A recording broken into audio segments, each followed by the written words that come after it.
Եվրոպական ուղղության մասին խոսույթը Հայաստանի իշխանության քաղաքական օրակարգում վերջին տարիներին ավելի հաճախ է հնչում։ Բրյուսելի հետ ակտիվ շփումներ, նոր գործակցային ծրագրեր, եվրոպական ինտեգրման վերաբերյալ հայտարարություններ, բայց որքանով է իրական Հայաստանի Եվրամիության անդամակցության հեռանկարը, երբ այդ ճանապարհին արդեն տասնամյակներ շարունակ սպասող երկրներ կան։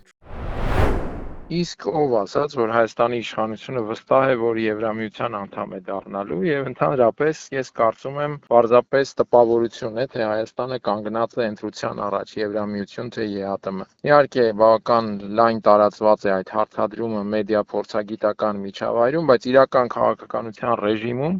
ոչ Երևանն է այսպես համոզված կամ հավատացած, որ դառնալու է Եվրամիության անդամ, եւ ոչ էլ կա ընդհանրապես այդպիսի խնդիր։ Հայաստանը 2021 թվականից փոքր քայլերով փորձում է մոտենալ Եվրամիությանը, սակայն փորձագետների կարծիքով այդ ճանապարհը ոչ միայն չափազանց երկար է, այլև այս պահին գործնական հեռանկար չկա։ Նրանք ընդգծում են ԵՄ անդամակցությունը քաղաքական հայտարարություններով չի սկսվում եւ առավել եւս արագ չի ավարտվում։ Որպես օրինակ մատնանշում են Վրաստանն ու Ուկրաինան, հիշեցնելով, թե ինչ մարտահրավերների առաջ կանգնեցին այդ երկրները եվրոպական ուղղությունը ընտրելուց հետո։ Մեր տարածաշրջանը, մասնավորապես Վրաստան, Հայաստան, Ադրբեջան,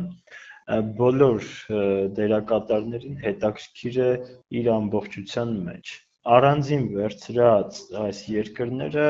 որևէ առանձին մեծ հետաքրքրություն չեն ներկայացնում ոչ Ռուսաստանի համար, ոչ Արևմուտքի համար։ Եվրամիության անդամ դառնալու երկար ճանապարհ է անցել նաև Թուրքիան։ Անկարան շուրջ 3 տասնամյակ սպասեց անդամակցության գործընթացի առաջխաղացմանը, սակայն ի վերջո այն փաստացի սառեցվեց։ Եթե Վրաստանը, Ադրբեջանը,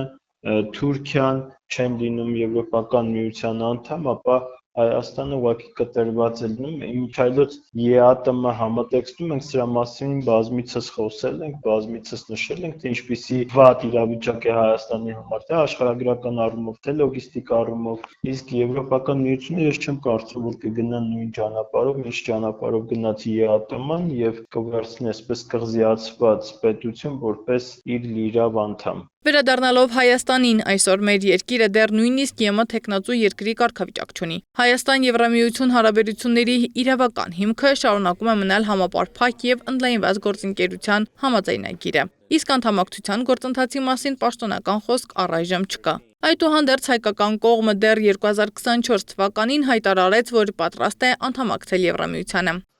Մենք հայտարարել ենք քաղաքական կամքը ամենաբարձր մակարդակով։ Հայաստանը պատրաստ է դառնալ ԵՄ անդամ։ Հիմա սպասում ենք մյուս կողմի արձագանքին։ Եթե Հայաստանը ընդունվի ԵՄ, մենք ուրախ կլինենք։ Եթե չընդունվի, միևնույն է, մենք շահած կլինենք, որովհետև Հայաստանը կլինի եվրոպական չափանիշներին համապատասխան երկիր։ Փորձագետները նկատում են Հայաստանը, Ադրբեջանն ու Վրաստանը Եվրամիության համար դիտարկվում են ոչ թե առանձին, այլ տարածաշրջանային համատեքստում։ Եվ այստեղ առաջանում է գլխավոր հարցը. եթե տասնյակ տարիներ բանակցություններ վարող երկրները դեռևս ԵՄ դռան առջև են, ինչու հենց Հայաստանին պետք է հաջողվի ավելի արագ անցնել այդ ճանապարհը։ Նիկոլ Փաշինյանը փորձում է այդ թեման առավել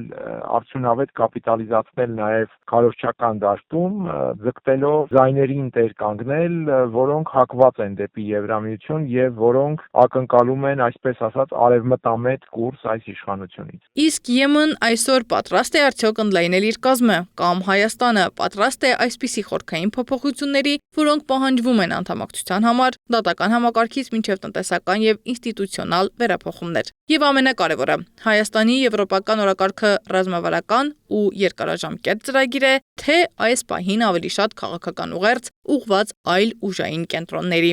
Սեդա Մակարյան, Աշոտ Բարբարյան, ABC Media։